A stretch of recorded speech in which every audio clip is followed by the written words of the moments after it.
My name is Siruchi Rai. I'm assistant professor in Irameshram Institute of Technology and Management, Lucknow.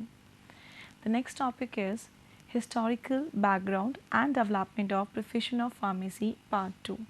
In part 2, we'll discuss about the pharmacy as a career. Introduction. Pharmacy is known as a branch of healthcare services. Basically, the pharmacy is derived from a Greek word which means pharmakon, which means a drug. So basically, it's a field where you study about the drug, means how drug act into your body, drug कैसे absorb होता है, इसका कैसे distribution होता है, हम drugs को कैसे बनाते हैं, द फॉर्मुलेशन पार्ट, हमें किस ड्रग की हमें टैबलेट बनानी है, कैप्सूल बनाना है, कौन कौन सी रूट्स हो सकते हैं, the type of routes, the mode of drug administration, ये सारी चीज़ें हम फार्मेसी फील्ड में पढ़ते हैं. सो इसके साथ साथ ही हम ये भी पढ़ेंगे कि फार्मेसी के अंदर कौन कौन से एक्ट्स हैं, the regulation, the government, how to patent a drug, or how the drug come up into the market, the process, the clinical trials, all things you can learn in the pharmacy field about the drug. Next is the discipline of pharmacy has made enormous progress in the production and research.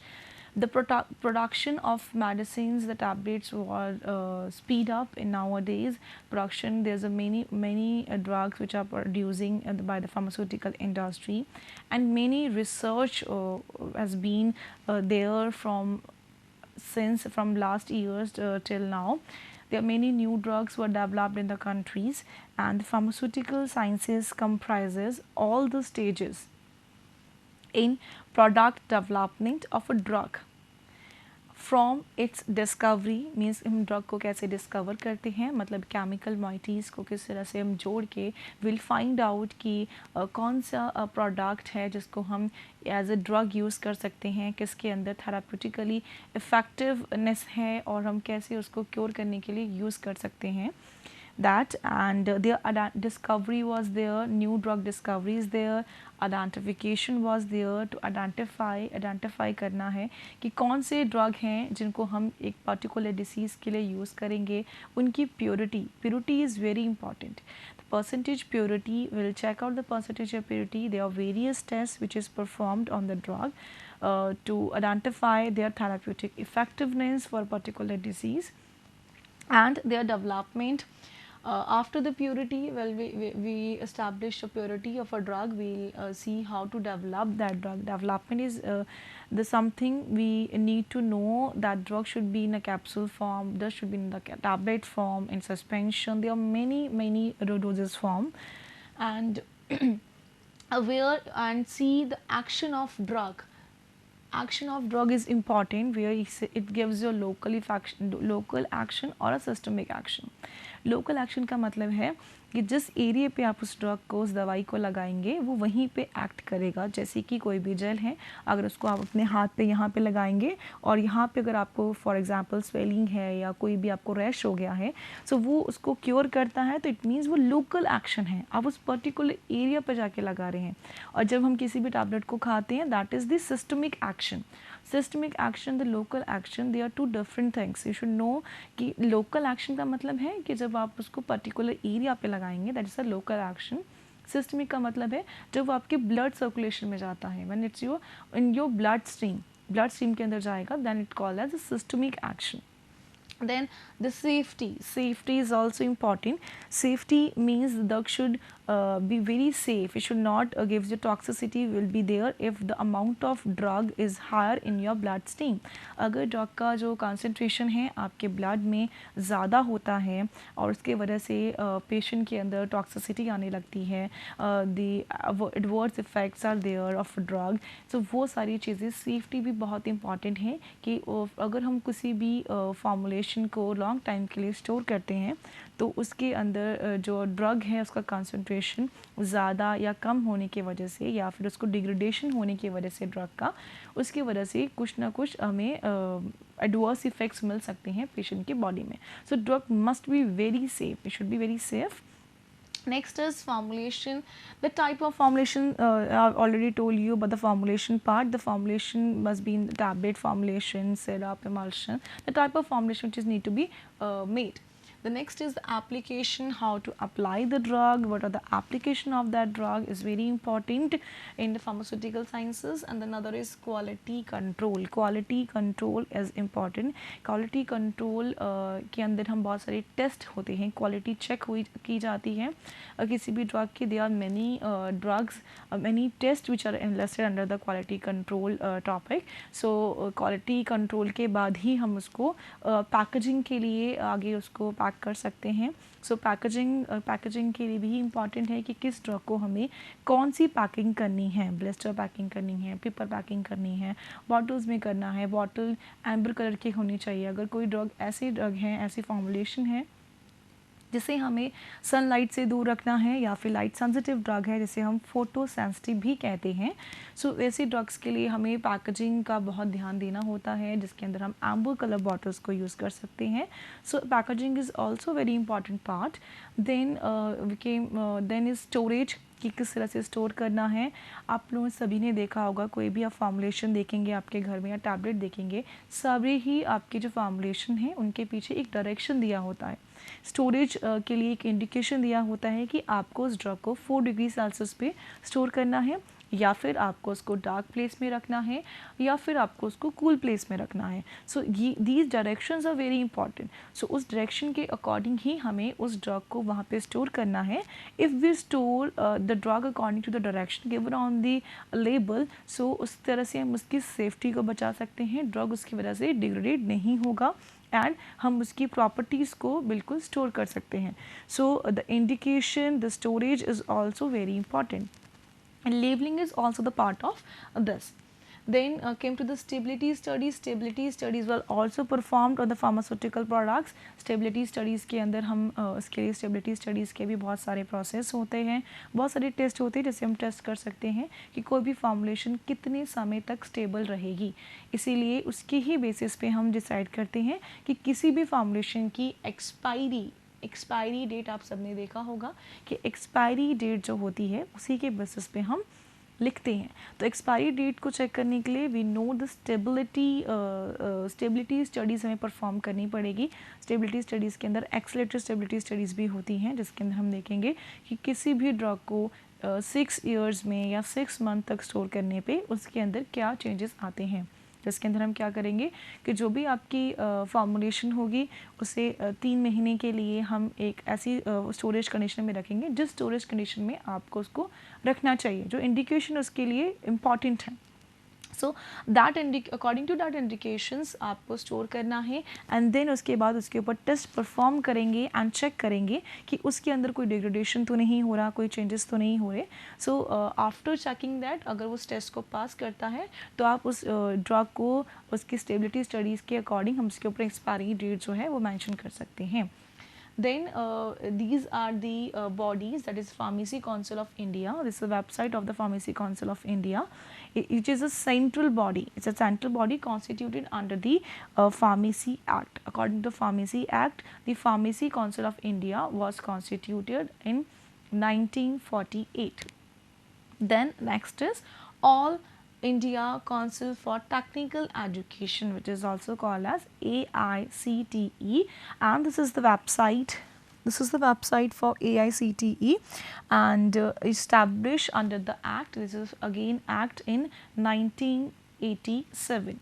So these both bodies are important, PCI and ACTI. ACTI जितनी भी technical education है उसको role करती है and pharmacy council of India जो pharmacy colleges हैं उनके लिए PCI का जो अप्रूवल होता है, दे सी की कितने फार्मेसी कॉलेजेस हैं, उनके अंदर सारी requirements which are needed for a pharmacy institute, the labs, about the labs, the equipments which need to be there in the pharmacy college, they all are seen by PCI. PCI के approval के बाद ही हम PCI के approval के साथ ही हम किसी भी फार्मेसी कॉलेज के अंदर फार्मेसी कॉलेज को ओपन कर सकते हैं. उसके अंदर सारी रिक्वायरमेंट्स जो इम्पॉर्टेंट होती है वो PCI देखता है. Clear.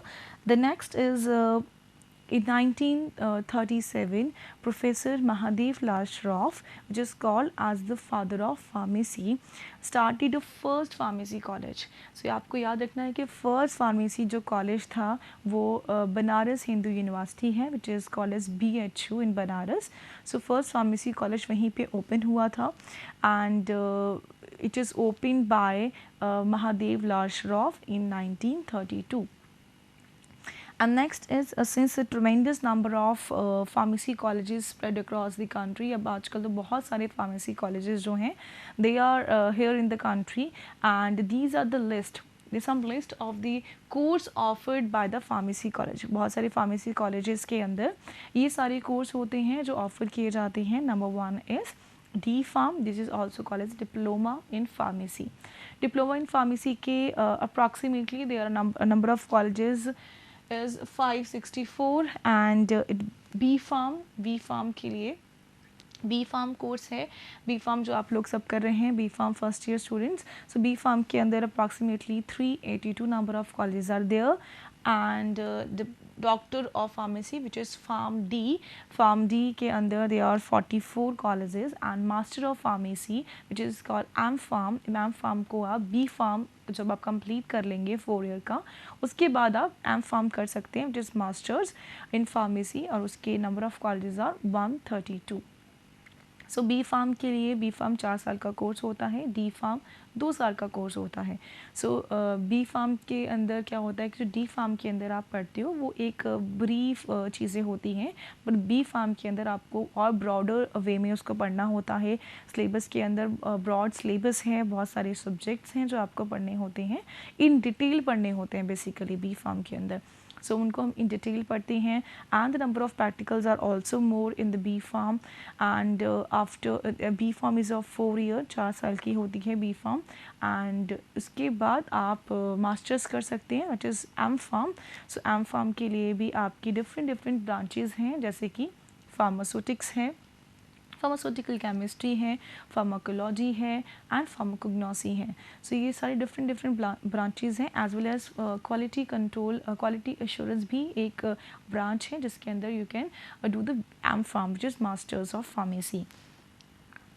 So this is the job areas, job opportunity for a pharmacist. Pharmacist के लिए job opportunities जो available हैं. I've taken this graph from the PCI website. So they divided the job opportunity of pharmacists into 3 parts. Number 1 is practice setting, according to the practice setting, and another is industry, then industry, and the third is other setting. So talking about the first practice setting के अंदर जो they divided as community, hospital and clinical according to practice. The community pharmacist क्या होता है? Community pharmacist is a link. It's a link between the physician, the patient and the production of the medicine. So you can see it's like this triangle. It's like a triangle. The pharmacist is in the middle. Clear? So यहाँ पे this is the physician, this is the production, and here is the production, physician, and the pharmacist. So this is the triangle between the these 3 peoples, and there is a hospital. Hospital के अंदर we can say the pharmacist, which is there in the chemist shop.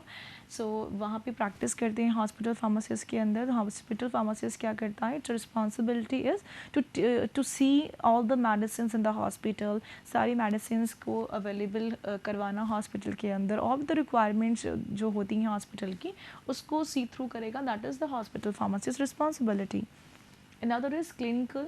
Then clinical, all the clinical trials were there. So clinical trials के अंदर जो pharmacists उसके अंदर work करते हैं, they see कि the dose of the drug. Basically pharmacists can decide the dose of drug. They know if there is the dose should be given to the children, dose should be given to the elder person, adult dose. So those calculation part will be of a pharmacist. They know how to calculate the dose for different patients. Another is industry. Industry, the production. Pharmacist, you can go for the production. So production के अंदर आप production head बन सकते हैं वहाँ पे after B-Pharm. and you can see all the production part of the company, the production with the production of the tablets, production of the syrups, production of the parenterals, all the formulations, you can go for that. The another is quality assurance. Quality assurance is a area where it's basically the documentation part was there in the quality assurance. Before quality assurance, there is a quality control. So in quality control, the tests were performed on the product produced formulation. So on produced formulation, the quality control was done. There are many tests, बहुत सारे test होते हैं. उन test को perform करके will see कि उनकी जो क्वालिटी है वो सही है कि नहीं. जैसे कि अगर टैबलेट की बात करें तो टैबलेट की हार्डनेस कैसी है, हार्डनेस उसके अंदर होनी चाहिए, और टैबलेट्स के अंदर जो उसकी क्वालिटी है वो कैसी है, और टैबलेट आपकी टूटनी नहीं चाहिए. So these all test were performed in quality control department, and you can go into the quality control department as well as you can go for the quality assurance. The जो भी काम यहाँ quality control के अंदर होता है, उस quality control वाले काम को जो टेस्ट परफॉर्म किए जाते हैं वो डॉक्यूमेंट आपको उसका आपको डॉक्यूमेंट बनाना होता है, and that document goes to the quality assurance person. Quality assurance person assure करता है, ये चीज़ को देखता है कि जो भी टेस्ट परफॉर्म किए हैं वो टेस्ट सही हैं, उनके जो रिज़ल्ट्स आए हैं वो रिज़ल्ट सही हैं कि नहीं हैं. अगर इन केस क्वालिटी एश्योरेंस के अंदर आपका वो अप्रूव नहीं होता है तो आपका प्रोडक्शन वहाँ पे रोक दिया जाएगा. आप उस फॉर्मुलेशन को, उस प्रोडक्ट को प्रोड्यूस नहीं कर सकते. So quality control and quality assurance both are the very important part of the company. So quality control, quality check होना भी बहुत ज़रूरी है, एंड उसको एश्योर करना भी बहुत ज़रूरी है. सो आप इस डिपार्टमेंट में भी जा सकते हैं, quality control and quality assurance, which is also called as QC and QA department. Clear? Then next is R&D. R&D was also there in the company, R&D sector, where the research and development was what there. In research and development, the development of the bulk drugs and different formulation. As you can know, there is a formulation, paracetamol comes up in the tablet form as well as in the suspension form for the pediatric childrens में. Pediatric means childrens dose के लिए भी उसका suspension भी आता है as well as the tablet also there. And therefore that's why the research and development part will also be there, should also be there in the company. Clear? And the next is packaging. Packaging is also very important because जो भी indications होंगी आपकी tablet की और किस pack में आपको rap करना है, बिकॉज जिस पैक में आप उसको रैप करेंगे उसको वैसे ही स्टोर करना होगा.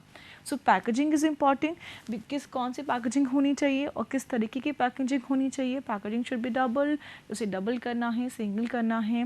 And then labelling.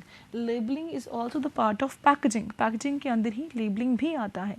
So labelling is also important. The ingredient, the quantity of the ingredients you added into the formulation or in the product, you should mention that, and the direction which needs to be given to the patient, कौन कौन सी direction हमें उनको देनी है वो भी आप किसके अंदर लिखेंगे, पैकेजिंग के अंदर लिखेंगे. So labelling and packaging both comes under this category. The next is regulatory. Regulatory is also important, which means कि regulation, the SOPs of the company, the patent, the filing of patent, drug को अगर patent करवाना है उसकी filing के लिए regulatory भी important part है. इसके अंदर सारी ही आपकी regulations आती हैं so of the company, तो वो इसके अंदर है. The last is sales and marketing. तो आप sales और marketing के अंदर भी जा सकते हैं.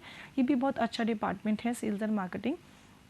But sales and marketing of a pharmacy field of the tablet is बहुत चैलेंजिंग एक एरिया है सेल्स एंड मार्केटिंग, बट बहुत अच्छा एरिया है. इसके अंदर आपको क्या करना होता है, जो कंपनी है उस कंपनी की प्रोडक्ट्स को, उनके ड्रग्स को, उनकी फॉर्मुलेशन को आपको सेल करना है, उनके मार्केटिंग करनी है to the doctors, so that patients जो हैं, जो कस्टमर, जो पेशेंट्स हैं वो उसको ले सकें, एंड आपकी दवाई के आपको एडवांटेजेस बताने हैं, उसके अंदर जो भी नया डेवलप हुआ है वो आपको बताना है ताकि जनरल पब्लिक उसको ले सके. So this is the job opportunity for the B pharm और डी फार्म स्टूडेंट्स जो इस एरिया के अंदर आप जा सकते हैं. So this is the small definition I've written about the practice pharmacist. तो practice pharmacist के बारे में अगर definition की बात करें तो definition के अंदर you can write the community pharmacist is link. ये एक लिंक है between the patient, the physician and production. Next is hospital pharmacist. Hospital pharmacist का रोल क्या है कि उसको क्या करना है, दवाइयों को डिस्पेंस करना है या फिर कंपाउंड करना है। जो भी प्रिस्क्रिप्शन पे लिखा है वो प्रिस्क्रिप्शन वाली जो मेडिसिन हैं उनको डिस्पेंस करना है, पेशेंट्स को देना है। अच्छा, अब प्रिस्क्रिप्शन क्या होता है, प्रिस्क्रिप्शन को आप अभी डिटेल में भी पढ़ेंगे आपके जब नेक्स्ट टॉपिक्स आएंगे, बट अभी के लिए प्रिस्क्रिप्शन क्या है, एक कम्युनिकेशन का ज़रिया है between the pharmacist and the doctors. Doctor और फार्मासिस्ट के बीच का एक बात करने के लिए एक माध्यम बनता है, एक मीडियम बनता है, दैट इज़ प्रिस्क्रिप्शन। डॉक्टर क्या करता है, अपनी जो भी मेडिसिन होती है, जो भी दवाई होती है, वो प्रिस्क्रिप्शन के अंदर लिखेगा एंड वो प्रिस्क्रिप्शन जो है फार्मासिस्ट के पास जाएगा and the pharmacist responsibility is to dispense that drug. जो ड्रग को प्रिस्क्राइब किया गया है उसको डिस्पेंस करना है and maintaining patient's medical history। so medical history क्या है, medical history का मतलब है कि पेशेंट के बारे में सारी चीज़ें एक फार्मासिस्ट को पता होनी चाहिए before he dispensing the drug. He knows कि पेशेंट को इससे पहले कोई एलर्जी है कि नहीं, प्रीवियस कोई एलर्जी हो, जेनेटिक प्रॉब्लम हो या कोई भी ऐसी उसके कोई भी इन्फेक्शन हो या कुछ भी हो। So the history, medical history of the patient is very important. Medical का मतलब है कोई भी डिसीज़ अगर उसको हुई है, कोई मेडिसिन पहले से वो ले रहे हैं या कोई भी डिसीज़ है उसको पहले से। So these the medical history is also important for pharmacist to keep with him. The next is all patient profile. जितने भी पेशेंट्स को वो डिस्पेंस करेंगे मेडिसिन, द हॉस्पिटल फार्मासिस्ट ही should keep the record. Pharmacist को हमेशा record ही रखना होता है कि उन्होंने कौन से मेडिसिन किस पेशेंट को दी। The information of all the patients is very important and the medical history is important for the patient और for pharmacist to keep with them. Next is the clinical pharmacist. I've already told you about the clinical pharmacist. So clinical pharmacist responsibility is to the clinical trials. जो clinical trials होते हैं, as you all know कि जो medicine होती है directly हम patients को नहीं दे सकते, उसके लिए उससे पहले एक पूरा process होता है।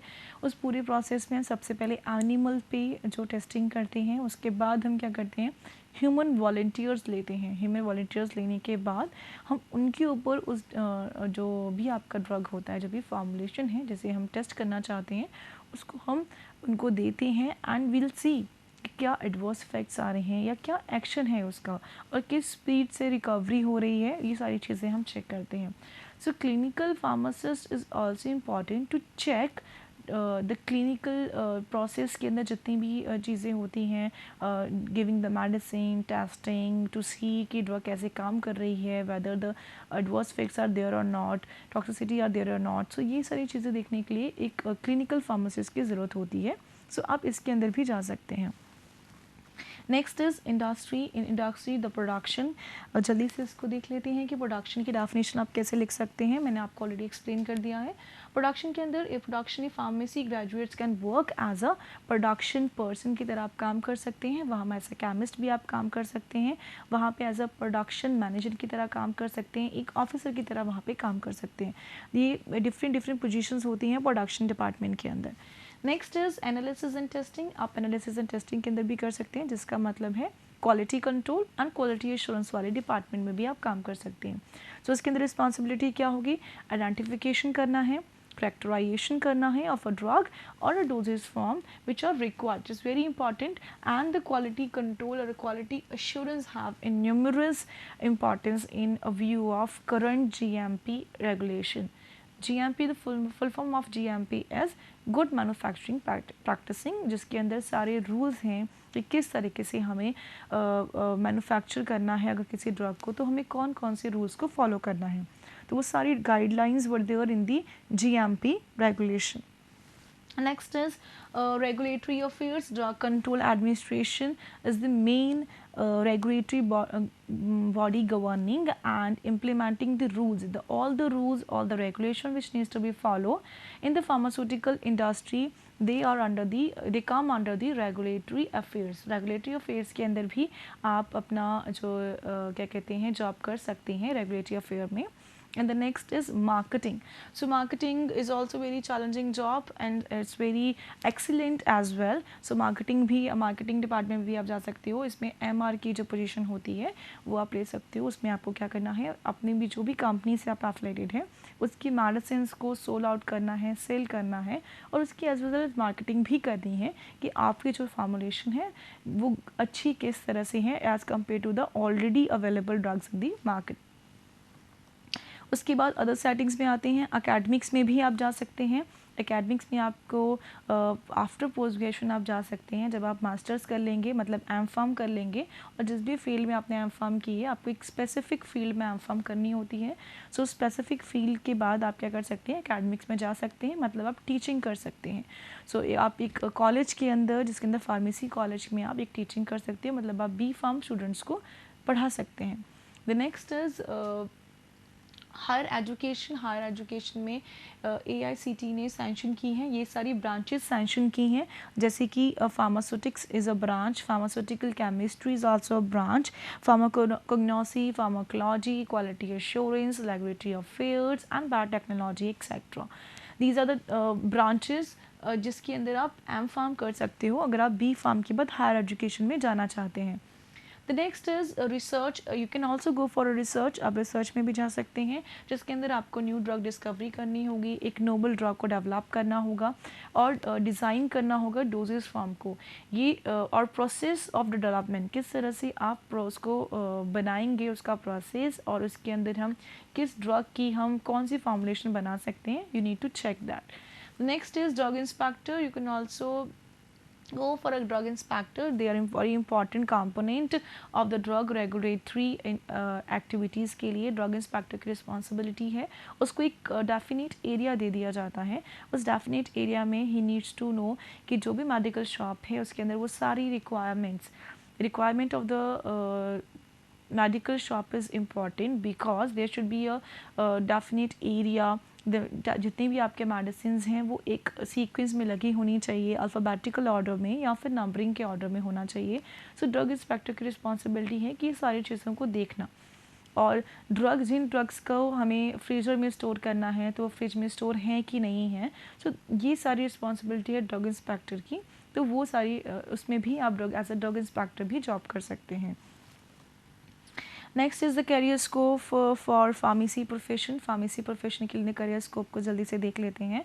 The one is drug therapeutics के लिए and this the following compilation of the pharmacy ones. Then another is a hospital drug coordinator. You can be a hospital drug coordinator, drug inspector, being a pharmacist, research officer. Scope for diploma students, you can be a community pharmacist, wholesale pharmacy के अंदर आप जा सकते हैं, pharmacist in hospital भी हो सकते हैं. You can be a lab technician. ये डिप्लोमा वाले स्टूडेंट्स के लिए है कि वो इसमें इस डिपार्टमेंट्स के अंदर जॉब कर सकते हैं. Then other is marketing. You can be a marketing which is medical representative or you can go for a production assistant as well. So this is all for today. Thank you.